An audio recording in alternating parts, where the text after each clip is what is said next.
All right. Thanks for joining us this morning. We have a great panel of guests.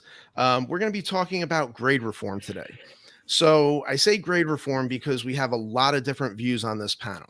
So everybody here approaches this in their own kind of way, and you have a lot of different levels of experience. Some people have been doing this longer than others, and so for those of you who are investigating grade reform, there's a lot of good information that you can take from this. Join the chat, put questions in there, let us know where you're from, and let's have a good hour. We're going to try and keep it to an hour. If we run over a little bit, maybe we'll have to put a pin in some things and kind of revisit this. But I'm going to let the panelists introduce themselves. Aaron, let's start with you. I'm Aaron Blackwelder. I'm a high school English teacher in Southwest Washington, co-founder of Teachers Going Gradeless, and a contributor to Spectrum Life magazine, which is a magazine that supports families and people on the autism spectrum. My philosophy on grading is the less we do it, the more our kids learn. So, and I look at grading as letters, numbers, symbols, anything that ranks and sorts our kids is a form of grading. So the more we can eliminate it, the more our kids can learn. Mike, to you. I'm Mike Shapanik, teaching at Hilton High School, which is outside of Rochester, New York. So my philosophy on grading, actually, I have to thank Aaron for introducing me to the whole idea of gradeless. Started doing that in 2017, 2018 school year. But kind of similar to what Aaron was saying, it's like, I think a lot of students see the grade as a judgment and a recognition of what they are as a person. And the more we can avoid that and get into more learning progressions, the better. All right, Dave. All right. Good morning, everybody. Dave Schmittou here, year 23 in education. In that time, I've kind of done all the things from classroom teacher, assistant principal, multiple levels, multiple states, assistant superintendent, college professor. Now I get to travel the country and world really having these kinds of conversations. So super honored to be here. My view of grading is probably going to be a little bit different. I actually don't have a problem with grades. My issue is everything that we do with the grades. My issue is how we rank, how we sort, how we label, how we define, how we limit, how we actually sometimes even calculate and quantify the grades. I'm a believer that grades are simply shorthand for the feedback we should have already provided. And if that feedback was specific and objective, then all is good. So looking forward to having this conversation and really diving in and ripping this all apart. All right, Johanna. Hi, everyone. I'm Johanna Brown. I teach chemistry, AP Chemistry, and AP Computer Science in Pullman, Washington. It's right on the border with Idaho. I'm a former standards-based grader who just figured out that that was a Band-Aid for my clarity and communication with students. And I think as a STEM teacher, I hear us all say that we want students to understand that you have to fail in science. It's not about being a genius. But then we stick grades on things and they think they've mastered it. They think they're done.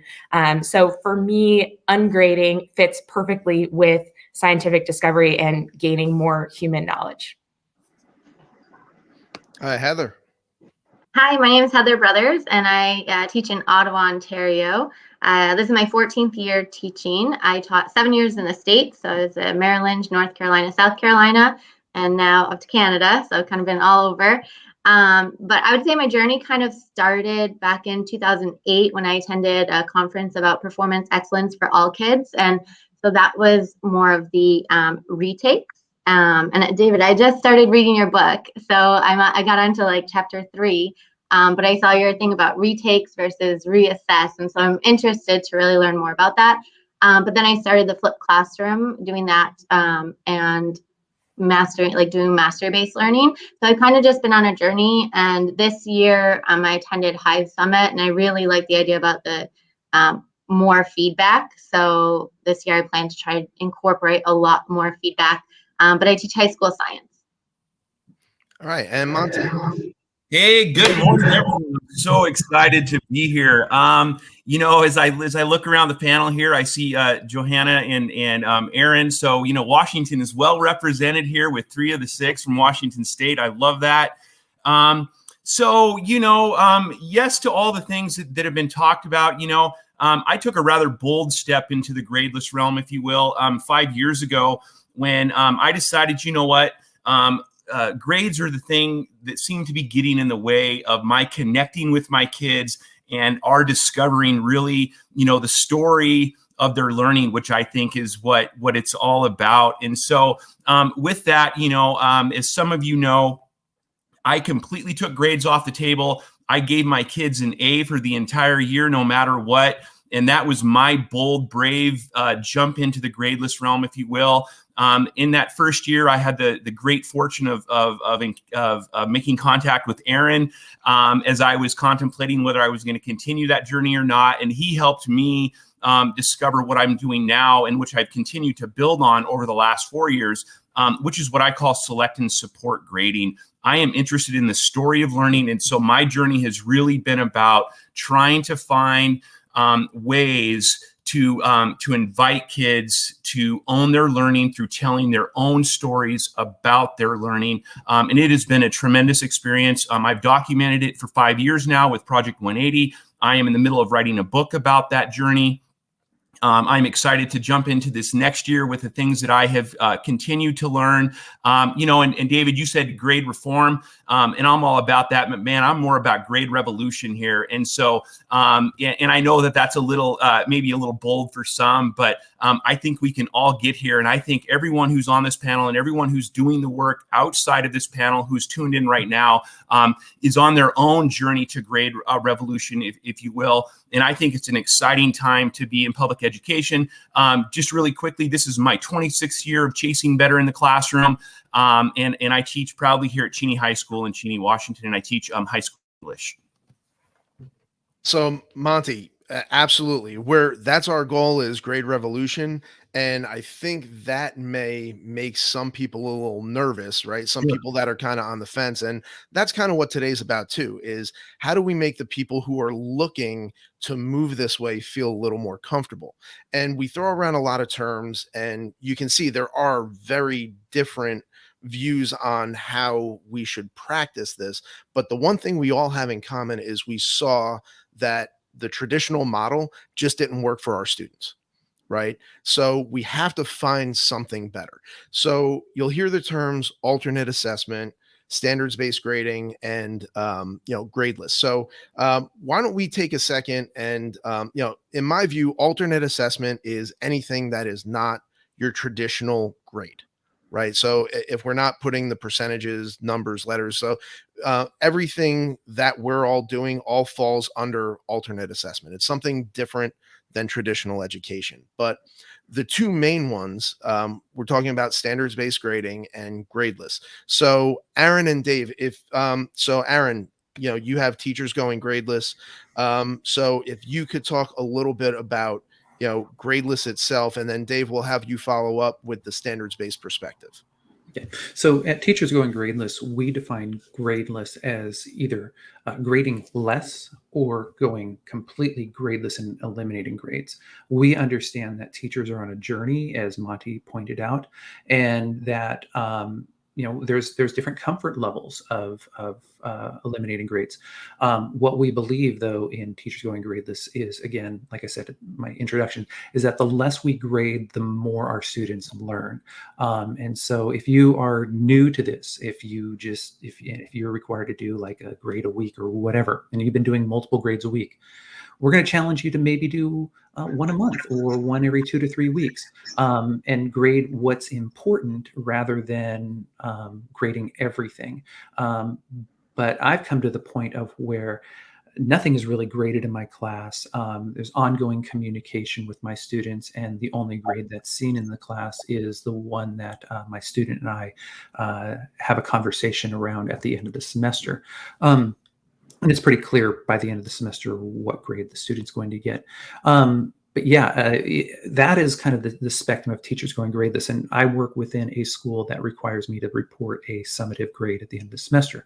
I would prefer that I work in a school that eliminated grades altogether and did completely narrative reports that have no numbers, symbols, or anything, because numbers, symbols, and letters they're used to rank and sort, whether their intended purposes for that, they do that. We create things like GPAs, and we create things like class ranking, that, kid that has the highest GPA. And it doesn't mean that these kids are the best and the brightest. It just means that these kids have figured out the way to play the game of school and have learned how that earning is learning, or sorry, learning is earning for them, rather than learning is the process which helps me to be a better person.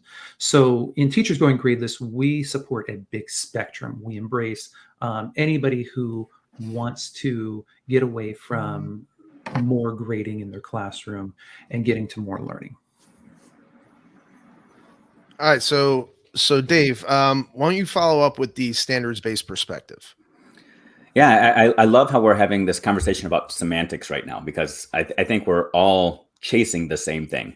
We're chasing specific, objective feedback for kids. We know that frequent, consistent, specific feedback is what drives learning. Students have attempts, we give them feedback, they make new attempts. In the standards-based world, whether it's standards-based instruction, standards-based learning, standards-based grading, we're simply trying to provide as much objective evidence, objective feedback as possible without ranking, sorting, comparing kids. It's not using things that's norm reference, where we're comparing Johnny to Susie, comparing Johnny to a standard and saying, where are you in that progression? The grading piece comes in when we do our best to try to eliminate the sorting, the selecting, the ranking. And it works for those schools where we are placed in a box, where we have staff handbooks that say you have to have so many grades a year. You have to have percentages and points, which hopefully we'll have a conversation about percentages and points and the disaster that those are in this whole process. We'll have a conversation hopefully about the elimination of honor rolls and anything that ranks and sorts kids, because again, that's not that standards-based approach. The standards-based approach is, where are you in comparison to a standard of learning in terms of content, skills, and context, and how can I push you forward in a progression with no ending, with no beginning, just where are you in the progression? I'm a big believer that assessment is simply a subjective tool that we use to try to collect objective evidence of internal knowledge. That's that standards-based approach. We understand and we recognize that subjectively we're making decisions. Even if we're trying to say it's completely objective, we're humans. So we still have our subjective lens, but we compare it against a standard, not another kid. And that is a huge difference. In the standards-based world, we do not ever compare one kid to another in any way, shape, or form. It's always, where are you today compared to where you were yesterday? Yeah, and that's great. Does anybody have anything to add? Anything that I thought those were two great explanations of gradeless and standards-based. No. Okay. So now, Dave, you brought up some good points about percentages and grades and ranking and sorting. Aaron, same thing. So that leads to mindset. What has school always been about? And how are we shifting our mindset and using grades as now for me? When I started investigating grade reform, that led to a huge shift in mindset. My change in mindset didn't come first. It came as a result of me investigating the grade out of frustration. So mindsets are a huge thing. And here I want to start with Johanna and Monty, because the two of you are what I would like to refer to as unapologetically student first. You are the epitome of the mindset shift. So, Johanna, why don't you start and just kind of, how did you switch that mindset? So just talk a little bit about that. Wow. Yeah, it starts with students and with you. For me, I did similar to Monty. I said always last year, I wanted to push myself as far as I could go. And it made me confront a lot of my own biases. Whom did I believe? What students was I supporting? And that's something from standards-based grading that I did end up struggling with. Was I would have students transfer from a different district, and maybe they hadn't learned some physical science that my students had learned. And so if I'm doing these chemistry standards and I have this student who this is the only class they can be in my smaller rural school, Well, who am I to give them a D when they learned all this other cool physical science and then only some of the chemistry, right? They grew so much. So for me, my mindset was really about giving students consistent hope in our class. That I needed to get away from standards-based grading. And then for students, it's just asking the question, like, do you want to learn? Like, and actually talking about what grades do for them. And if it is actually meaningful for their entire lives, and breaking down the system and bringing them into this team where we are trying to really be subversive and talking about how they're being sorted and if they want that. And they really don't. So helping students see what is going to matter to them as they get older. What do you got, Monty? Oh my gosh, I could talk about this for the next, how much time do we have? 45 minutes. So, Dave, David, I think this is a really important question. And for me, I think that this is where it began. As I decided to take grades off the table, I had become quite dissatisfied with the transactional nature of my experience with kids. It came to seem to me like they thought the whole idea in talking about their mindsets too was I was someone with whom to complete a transaction. And I think that is our fault. I think that we developed that mindset as we programmed them as they made their way through their experiences. And by the time, I think we're all high school teachers here, by the time they get to us in high school, it is really hard to deprogram that mindset. And so that's something that I had to keep in mind too, as I continue to journey deeper into this realm. And as I thought about my own role, I didn't want to be the person to complete a transaction with. I wanted to be the person with whom they created a connection, with whom they found a connection. And I never felt that way when we were using grades. I felt like my kids responded to it as something that I was doing to them, rather than with them. And I've even wanted to take it further with my work, and it's something I want to do for them. And so the mindset that I have as I approach learning is I provide opportunity and I provide support. That is how I want to perceive myself. That is how I want my kids to perceive me. And so what that has done then, it has landed me, I think, in that sweet spot of learning, in terms of where do I meet kids? Where do I meet kids in their learning? They do for me. I see what they have done. If we're talking the standards-based approach, I think it sets itself up really well for that, because this is what I need you to be able to do, kiddo. This is what you've done. Either you did it or you didn't. And it's either a near miss or a far miss. So that informs how I'm going to engage with you. And that is that sweet spot of feedback. And I think I've never felt more like a teacher than when I'm giving kids feedback. And then I'm giving them those continued opportunities to live and grow in their learning based upon the support that I am providing for them. And so, as I said at the outset, I'm really interested in the story of learning.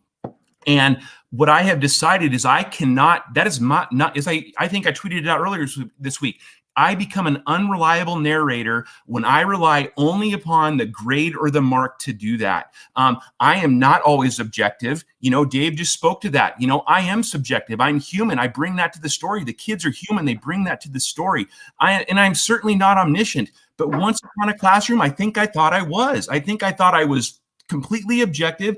I think I thought I was omniscient, and I wasn't. And I was fabricating this story, that wasn't mine to tell. And so now when I think about learning, I have to engage the learner. It is their story. I call it my learning, my story at the end of that term, because I have to invite kids to be a part of that.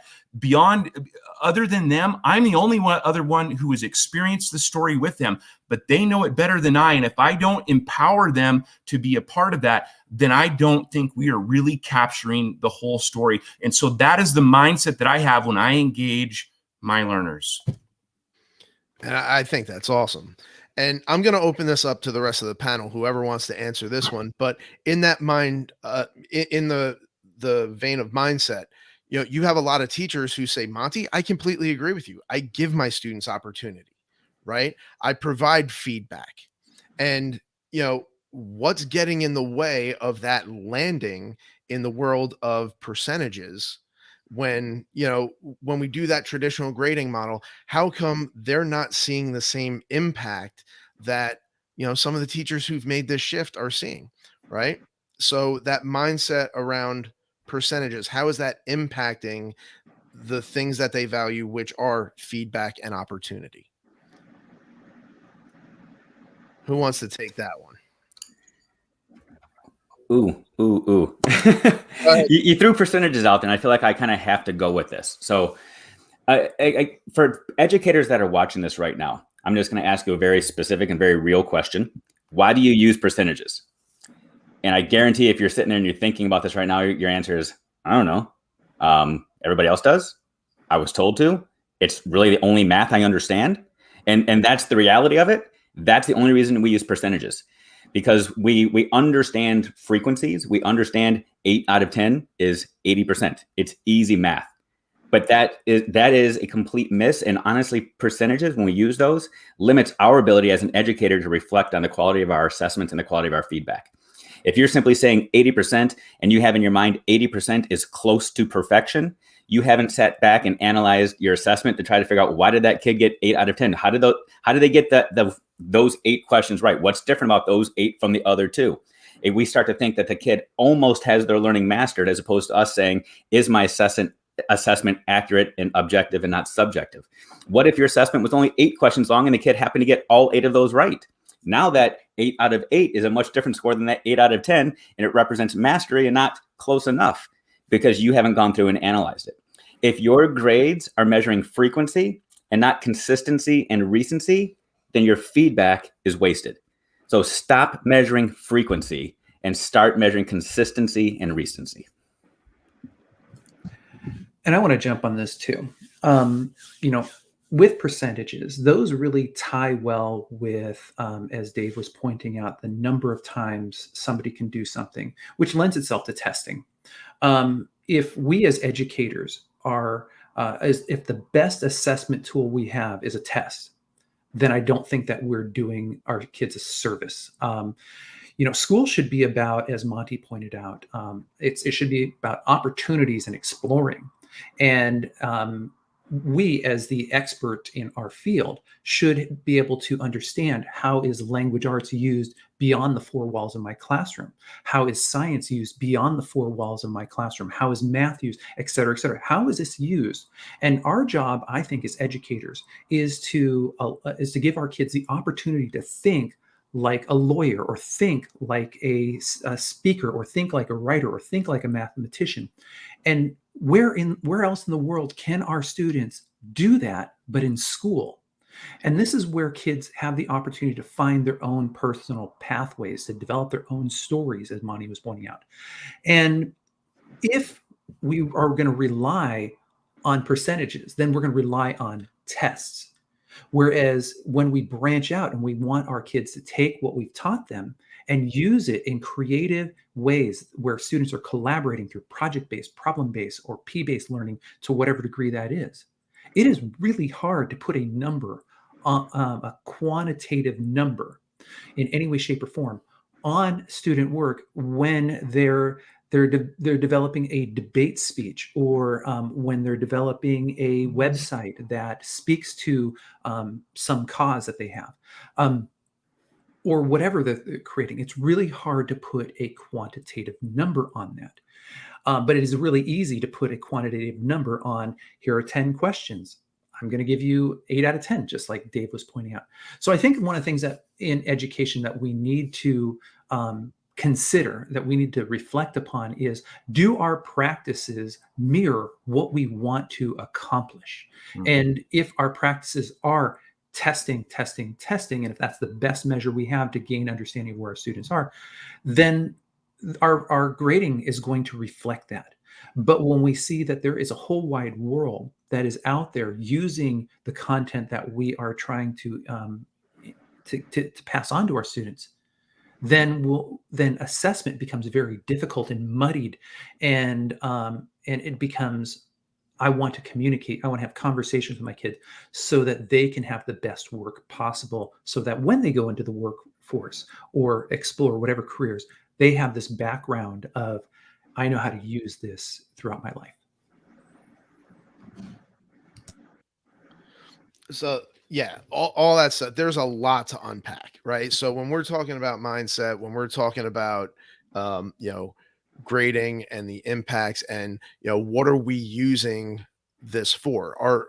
So we're talking about, who decides what curriculum is taught. Like, there's a lot that goes into this. So, you know, um, we're talking about grading, right? We're talking about the result rather than what's happening to lead to that. And always, I mean, the way that I was taught, it's this is what we've always done. And so we kind of have to move away from that. And investigating the grading has led me to change my curriculum. And like, so it's kind of backwards, but like the assessment should reflect the curriculum. And when you change that assessment mindset, you understand that, well, hey, maybe the things that we've always been teaching and the way we've always been teaching it isn't adequate, and maybe we need to change our approach. And so, Aaron, that's a great point. So let's shift to there are a lot of people who are just diving in and they don't have the experience that a lot of people on this panel have. So they might be a little bit nervous about, how do I start? So I'm going to throw this question to Heather and Mike, because I know that you're still in the process of developing. You've tried a lot of different things. And so this may be a little fresher in your mind. So talk about diving into this process and maybe some of the challenges that you've seen and how to overcome those. Who's going to go first? Mike, you or I? Go ahead, Heather. Okay. So I would say that it's okay to start small. Don't overwhelm yourself. Like every year, try something different, especially if you're new into it. So that way you feel that you can gain confidence in some of the different steps. Read books, do research. I felt that last year I read Grading for Equity by John Feldman, and I thought that was a really good step to really make me think about, especially the grade book system that we have to put marks in. And so I just think taking it small steps, like don't overwhelm yourself and just try new things as you go along and reach out for help. So what are some of the challenges that you're still experiencing so people can kind of relate? So some of the challenges I would say is within your school and your department, sometimes you have different teachers with different opinions and thoughts on how to do things. So trying to figure out a way that can work for almost everyone is definitely a struggle. And I would say one of the things is try to get your administration on board, because if you can at least get your admin on board, then you feel that you have backup and support, and that it's okay for you to try new things that maybe others are not at that point yet. So I guess I would say one of the biggest challenges, well, actually, let me go back. Heather mentioned starting small. I didn't. And I don't know, I would be a bad gambler in Vegas because I tend to always go all in on something. But so I just jumped right in 2017, kind of formulated it during the summer with a lot of help from, Aaron and Monty was in this group that we were doing this Twitter group. And I didn't quite see some of the challenges I was going to see. I didn't see them ahead of time.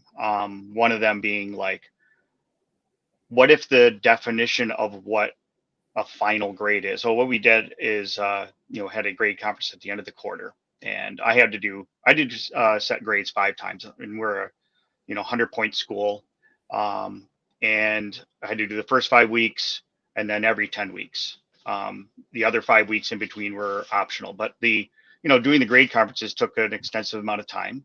And so I chose to do the minimum number of those grades.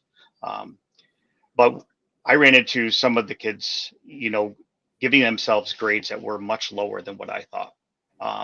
They would, and really to try to encourage them to, no, I think you're doing a little bit better.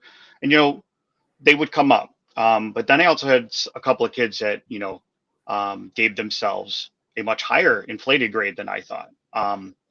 And those were the ones that kind of made me think. I felt like the kids who assessed themselves lower, they were a little humble. A lot of them were just like, I'm afraid to say that this is 90 work or whatever. But the ones that had overinflated themselves, they weren't doing it because, like, oh, I'm just going to, beat the system here. I'm just going to give myself a 95, for instance, with doing minimal amount of work. Just the clarity of what it meant, we weren't on the same page. And so it made me kind of go back and go, okay, what would I expect from, say, this type of student, for an A student, for a B student, for example. And so halfway through the year, I dumped going gradeless and I went back to traditional, and it was the worst 2 quarters ever. But the thing was, and I think this is probably true of all of the people here, I included my students in the discussion. We talked about it a lot. What did you see that was working when we did this? What wasn't working? And I wanted them to see also that I was willing to take what they were saying and use it. Because otherwise it's just talk, they're just not feeling like they have a part in it. So let's throw one more other challenge out here, and it was kind of related to the last discussion. The whole mindset of, if I don't grade it, they're not going to do it. That whole thing. And that was a big one for me too. I had a lot of difficulty with that at first too.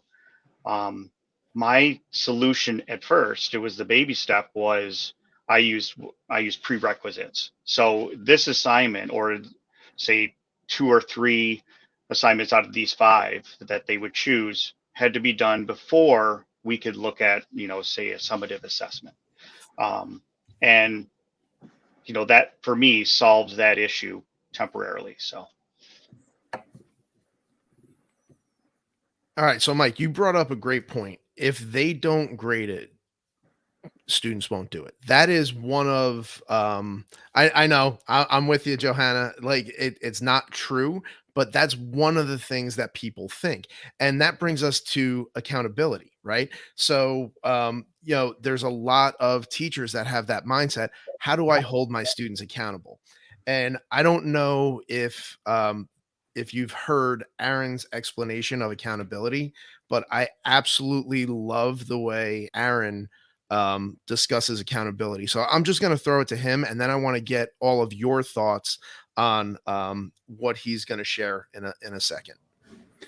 So I think that accountability, currently our current system of accountability starts at the federal level, then goes down to the state level with our state legislators holding our districts accountable, and then our districts holding our school site administration accountable, and then the teachers being held accountable by them. And now we're holding our students accountable, and teachers to some degree hold parents accountable. So this is a top-down model where the educational system is serving some greater force of people in suits somewhere that have no idea what's going on in my classroom. I really think that we need to flip this model. Years ago, there was ratemyteacher.com came out, and I thought that was the greatest thing. Because I got to publicly have students report on me as a teacher. And there were a lot of teachers who pushed back on this. They thought, oh, this kid doesn't like me, and it's going to be used in my evaluation. Well, personally, I think that the model of accountability should be that bottom up. I think teachers should be held accountable to students. It is my job to help you to learn, grow, and discover who you are. And granted, not every kid is going to like what I do and like me, and I got to be okay with that. And I can't fear that. But I think my accountability is to my students, and students are going to hold me accountable. And I have my students fill out a survey, and I take those surveys very, very seriously at the end of the year. And then I think that the administrations should be accountable to teachers. They are there to support us and help us to help our kids grow. And then the district should be there accountable to the administration. And going up. We need to have the top asking questions about what do we need as we go down.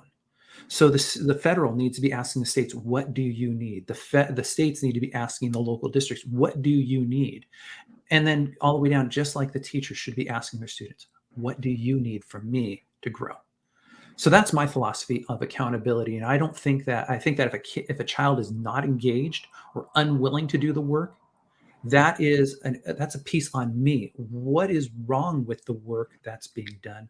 Or what obligation do I have to this child to help discover who this child is and why this child is struggling to do the work? Building relationships is essential to an educational system. I like to share this idea. I hate doing lawn work. I just despise doing it. We hire a gardener because I absolutely hate doing it.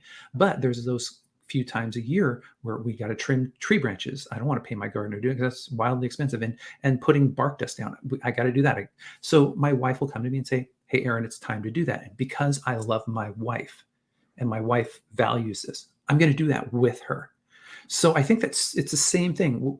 If we hold ourselves accountable to building strong relationships with our students and understanding them, they're going to go the extra mile for their own learning. So yeah, I think that the model needs to be flipped around. All right. So whoever wants to hop in, what are your thoughts on that view of accountability? So let me address one of the pieces you talked about, the surveys piece, because I love the idea. But here's that Sir Mix-a-Lot moment, one of those big buts. One of my full-time jobs is professor in higher ed, and 100% of my evaluation as a professor is based off of student surveys, which is amazing. But if I'm being very real, as a human being, sometimes I get caught up in that game, and I get caught up in, am I going to do something just so that this student likes me, so that they can influence my subjective evaluation, if you will? I want to make sure that I, as a human, am focused more on student learning. Yes, I want to have those positive relationships that students learn. Yes, I want to make sure that the assignments are relevant and important. But I also want to make sure that I'm not just massaging things so that the way that they grade me, which is completely subjective, is somehow influencing my job performance. So I just want to caution people that if you're doing that, which is amazing, get feedback, survey people, assess your own growth, but also recognize that you're human.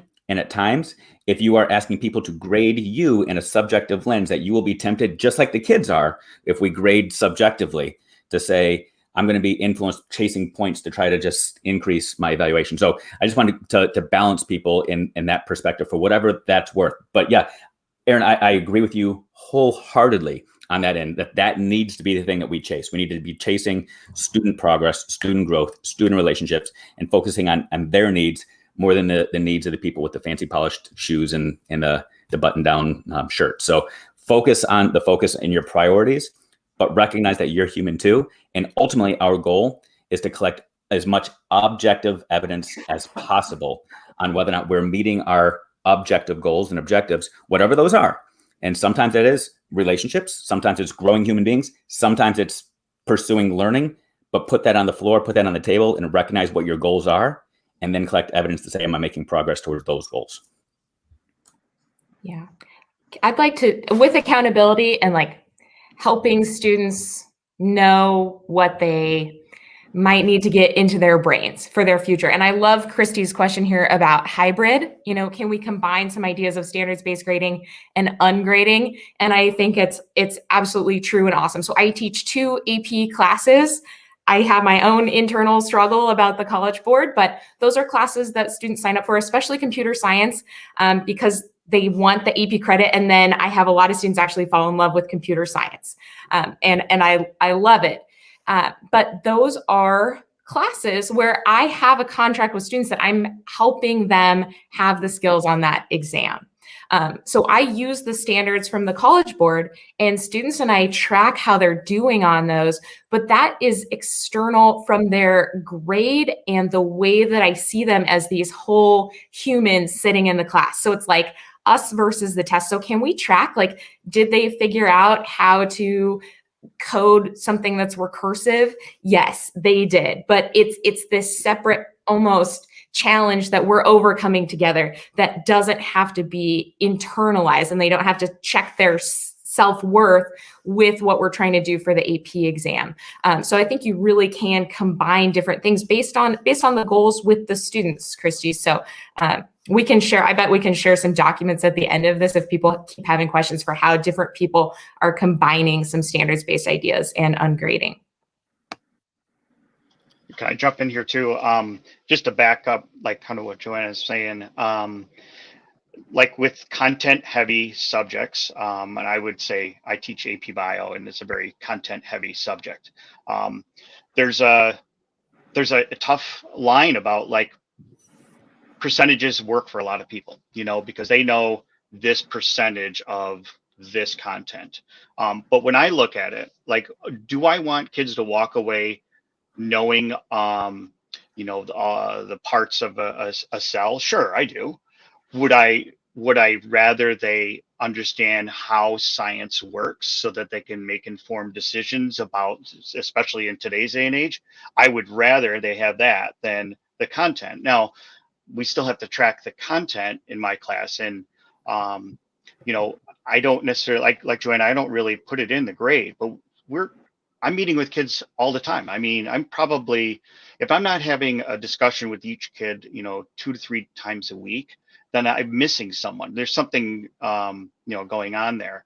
And it's just those conversations that we can kind of work through, like, why are you having trouble with this set of content, or, you know, however you define it. So. All right. So along these lines of accountability, another one of the knocks on alternate assessment is accuracy. How do you know the student did this? Like, how do you know how well the student's doing? So who'd like to tackle that one in terms of accuracy?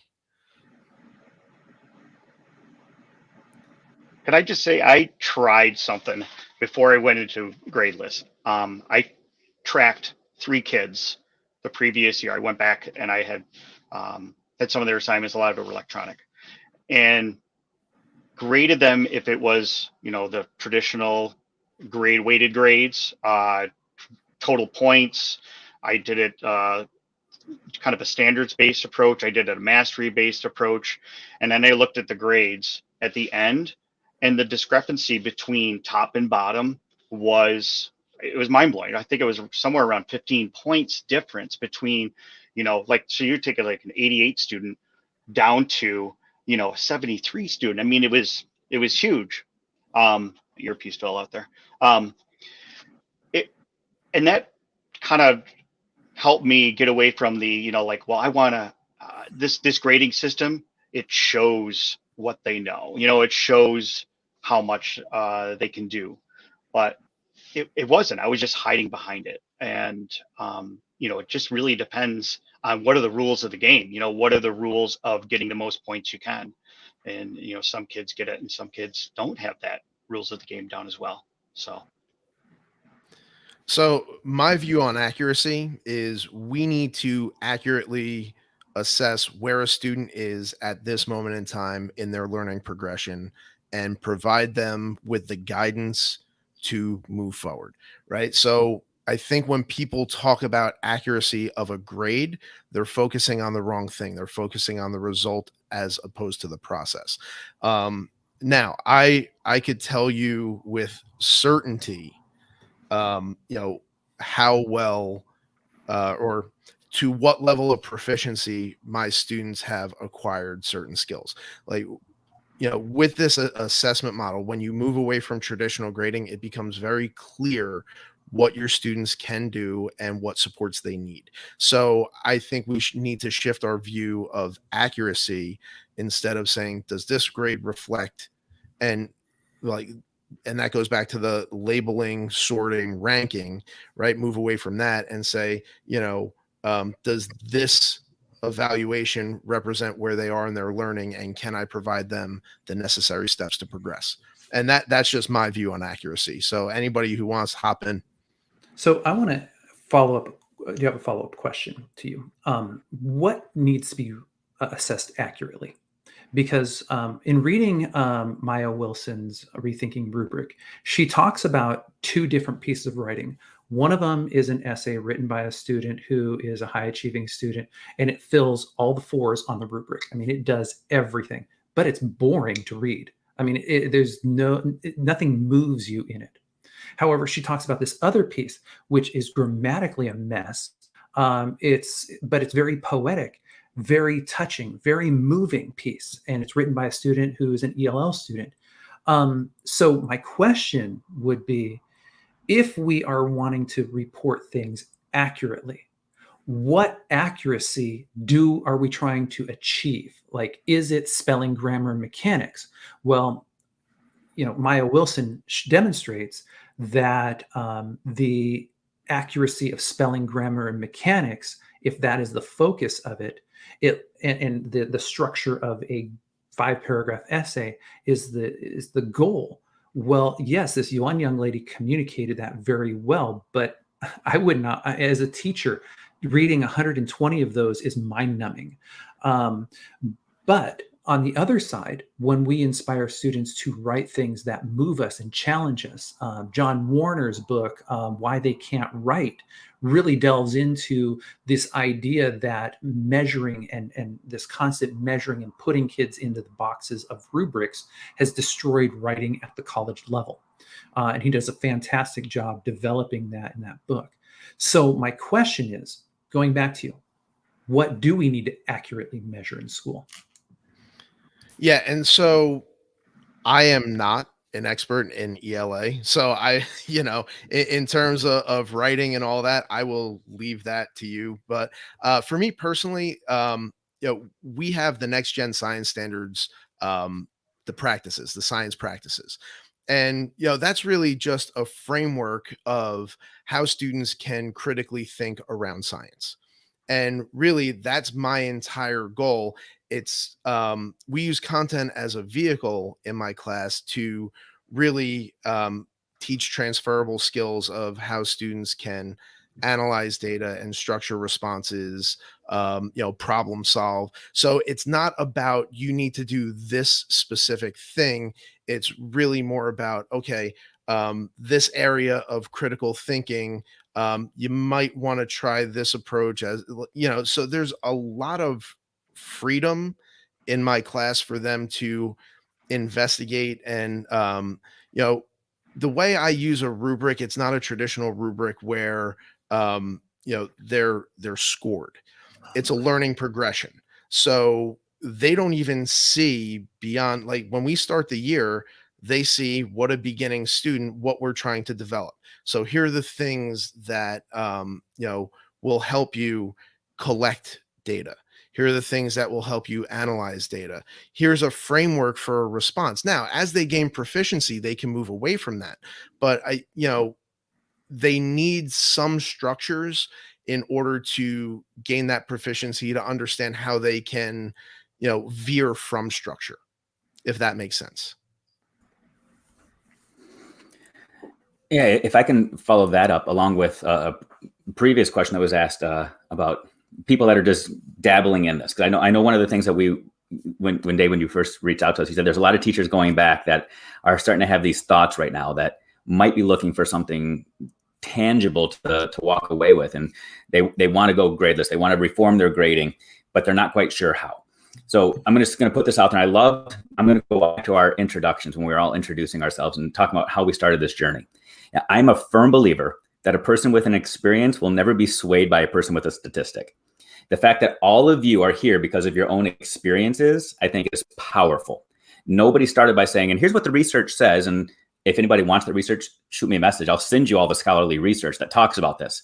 But we haven't touched on any of that yet, other than saying feedback is the thing that drives student learning. Feedback, feedback, feedback. So Aaron, you asked a question about what are those things that we're supposed to be trying to measure? What are those things that we're supposed to be trying to push kids towards?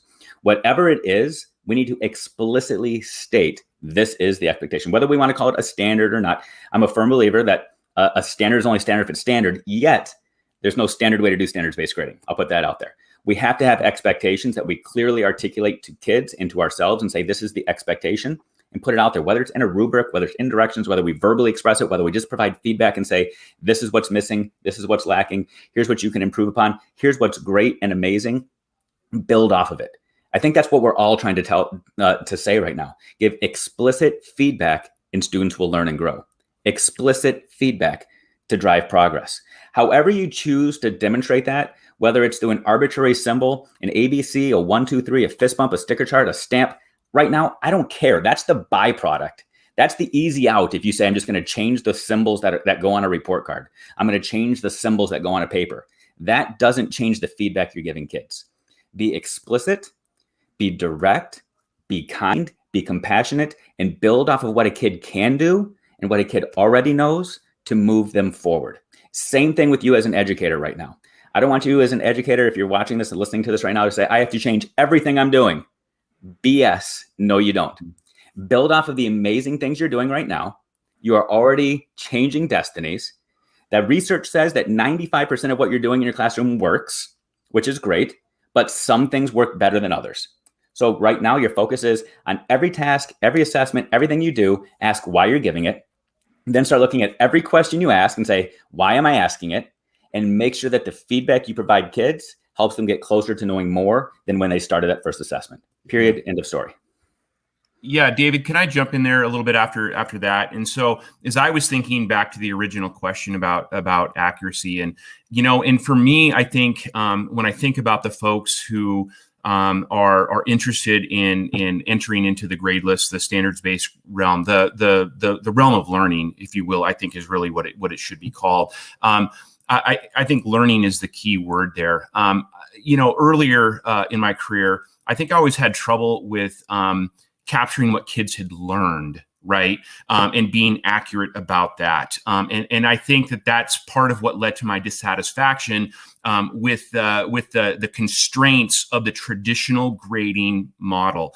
And what I have discovered is it's about learning, not learned. I can say with 100% accuracy what my kids are learning right now, where they are in their journeys. And that is what I'm trying to capture. I think, we get so caught up and worried about meeting this kind of mysterious myth, if you will, out there that we are going to arrive at mastery within the short periods of time that we have with our kiddos. I haven't gotten there yet, David, and I don't think I'm ever going to get there. But by gosh, what I have been able to do is meet kids where they are, and that's in their learning. They come to me learning, they live with me learning, they leave me learning. And sometimes those moments capture them later when they're like, aha, this is where I'm finally beginning to move closer to X, and I can trace that back to Psi now, but it didn't happen right then. They needed a few more things to happen along the way. And I think that's our whole journey. That's our human journey, right? Is we just continue to learn and learn and learn and learn. And so when I say accuracy, the only thing that I can accurately dig into is that place with my kids, where they are in their learning, and that drives the type of feedback that I give each of them, not all of them, but each of them as I find them in their specific journeys. And I think too, the thing that I've learned as well is when you're talking to me about accountability and you're talking to me about accuracy, are we talking about compliance or are we talking about commitment, right? And my goal with my kids is to get them to commit to their own learning, not to comply with some arbitrary idea that I have for what learning has to be based upon what the higher ups have kind of, shifted down to me in their seeking of compliance. The only thing that I can do with my kids, it's both authentic and accurate, is to engage them in where they are in their learning and to help them find that commitment. And I think kids are more likely to commit when they see that we're helping them progress in their learning, that we are committed to them, and then they can be committed to their own learning as well. And that is the only accuracy that I think really that exists. And so I guess this is what I would say to folks. Focus more on helping your kids grow than helping your kids get to some predetermined destination that we never get to anyway, when we're talking about each of our kids. And so just focus on helping kids grow. It's as simple as that. kids do for us. We see what they're doing. We know what we need them to do. Either they're doing it or they're not. And that drives and informs how we give them feedback. That's where we meet our kids. That is accurate. That is authentic. Yeah, that's awesome. So we have a question from the audience, and Johanna, I know that you teach AP, and Mike, you also teach AP. Any suggestions for how to prep for a test without teaching to it? One thing, well, just thinking about this, I would read Make It Stick and dig into the cognitive science. And something I'm working on with students is I tell them when they're in AP Chem, like other classes, sometimes the teacher is the driver. I am not your driver. I am the voice in Google Maps who helps you see where you need to go. But I hope that you listen to me less and less. Like when you start driving, you realize you don't actually know the streets or how they connect. You've just been sitting in the car the whole time. So I tell students that everything we're doing is making this map so that you know, even if you haven't been down a street before, you know that it's connected to these other things and you can explore it without getting lost. So then when students get to these high stakes tests, we're not stressing out. We're not feeling so anxious. We have a map. And working on some of those cognitive science ideas of going back and looking at old things, which I think connects with ungrading. You've never mastered it. You're never done. We forget things. I have forgotten so much chemistry and relearned it. And so if students have a goal, and maybe their goal is learning how to ride a bike, right? Or their goal is doing well on this year 12 exam, how can they get there on their own? So how can you help them study? You can give them questions that are the same as that. They can practice multiple choice if the students have this goal of doing well on the exam at the end. And you don't have to do it throughout the whole class. You can still do all of this meaningful work that they then get to. And it's external. Again, it's different than the class. It's not their worth in your class, how well they do on this exam, but they may have a goal of doing well on it. And you can support them in that. Yeah, I agree with that too. I mean, New York State, everyone knows New York State Regents exams. So between New York State Regents exams and AP exams, I mean, I am constantly bombarding kids with multiple choice questions. They have to, they have to practice it. But I would add that if you think of like performance level descriptors, the things like identify and then describe, explain, evaluate. A kid can go from evaluate or explain down to identify, but it's hard to go from identify up to explain, and multiple choice, they are at that lower level, it's really difficult to make a good multiple choice question that evaluates or explains. So think of it that way. You can prep them by giving them higher level types of questions. Just take the multiple choices out. Let them do just take the choices out, have them write out the answer, what they think it is. Then throw in the multiple choice and have them, pick which one is closest to theirs. It's a neat little trick to try. Hey, can I jump in on this as well? I apologize, but I also want to address this because I think there's this false dichotomy out there, and I want to really put this out there. I think at times this is more of an assessment thing than a grading thing, but I think at times we equate true, false, multiple choice with low level, and that's not necessarily the case. I could talk about the difference between Bloom's and Webb's and Piaget and all these cognitive complexities, but I'll just give you an example.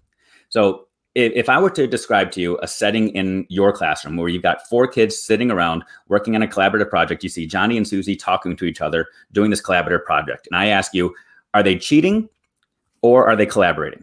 It's multiple choice. You got a choice, cheating or collaborating. Is that a low level question that I'm asking you? Or are you now evaluating the scene, analyzing their behaviors, synthesizing it with what you know, and coming up with a determination? It was a multiple choice question. You had 2 choices. But you have to go through levels of cognitive complexity to come up with your answer of what's the difference between collaboration and cheating. And we're all certified and amazing teachers, and we have degrees, high-level degrees, and we're still trying to rack our brains around, is that collaboration or is it cheating? It is a multiple choice question, but it is super complex.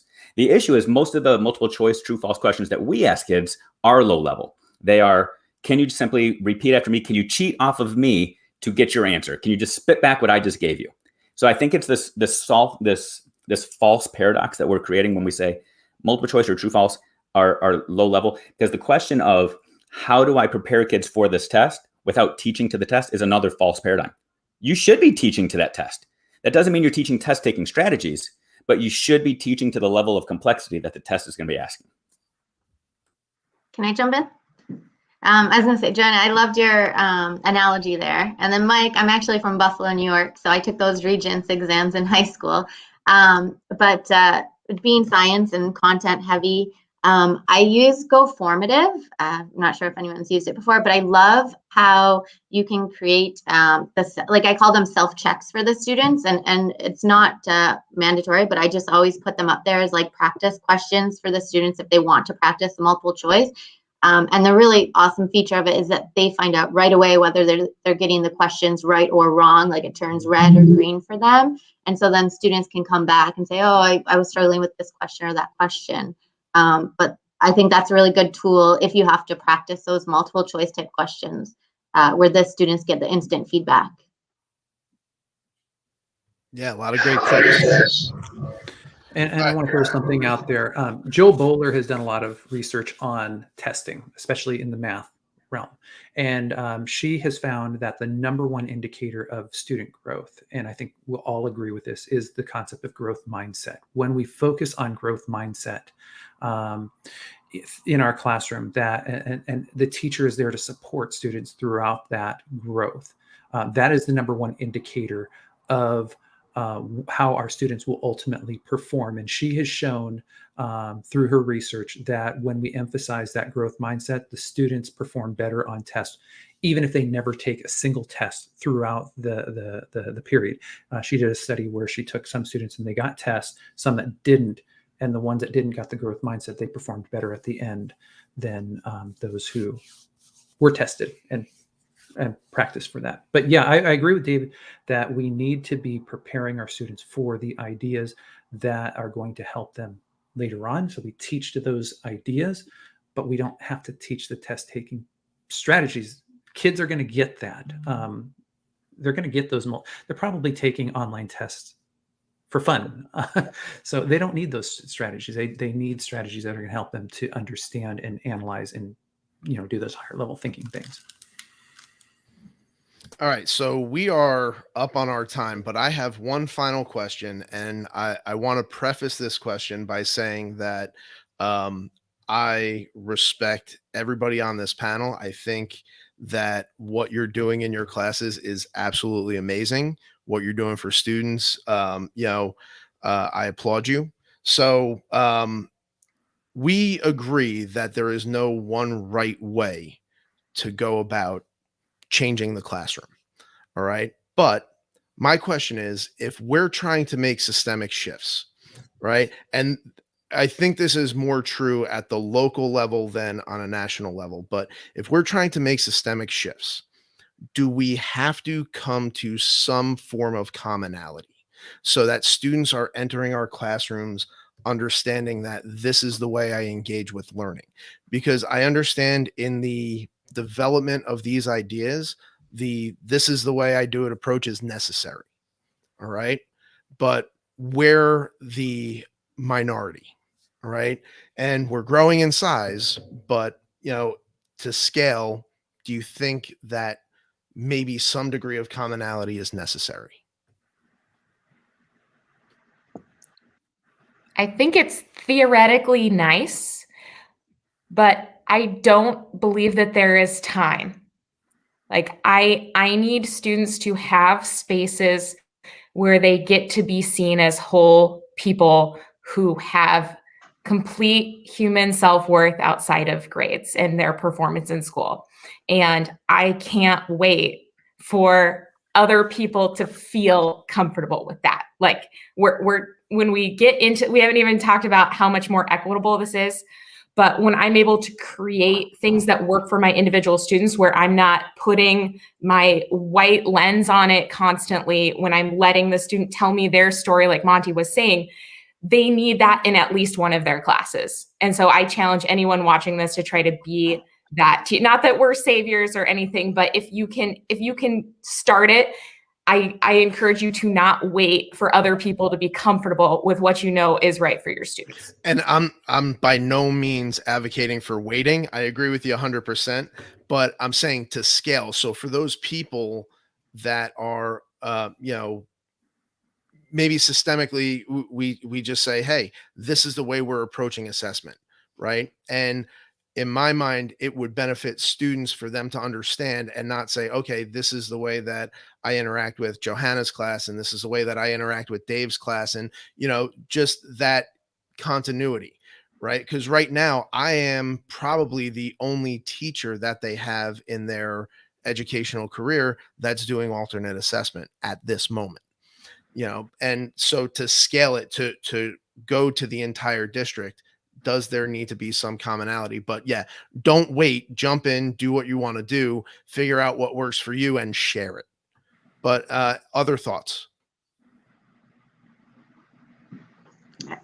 I definitely think it would be beneficial to the students to have commonality, so they're not always going into different classes. Oh, how do I get my marks for this class or that class?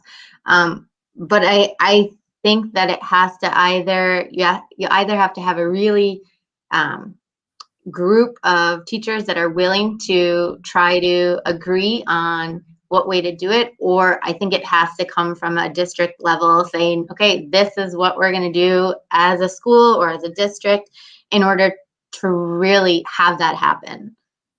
I don't see it happening as much if there isn't that push from someone saying this is how it's got to be.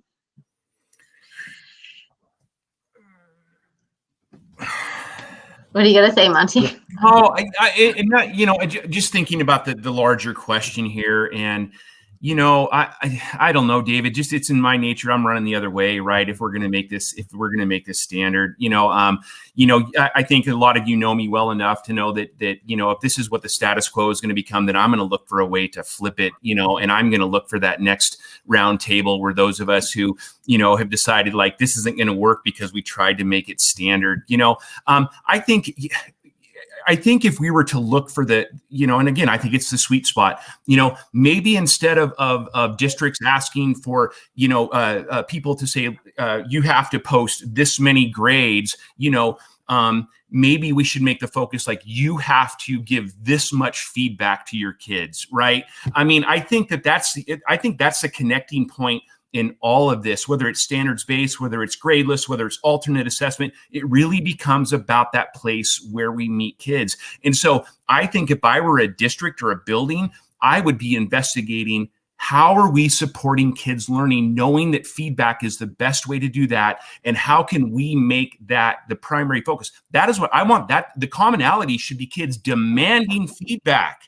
That is, if you're not giving feedback, you're not teaching. Sorry, that's my soapbox that I'm standing on. You're doing something else, because I think teaching is responding, and the only way that we can effectively respond to our kids is to step in with what they're doing and giving them feedback to progress and grow to that next level. And if you're not doing that on some level, then I don't think you're teaching. That being said, I do think that there are a number of ways that can come into being.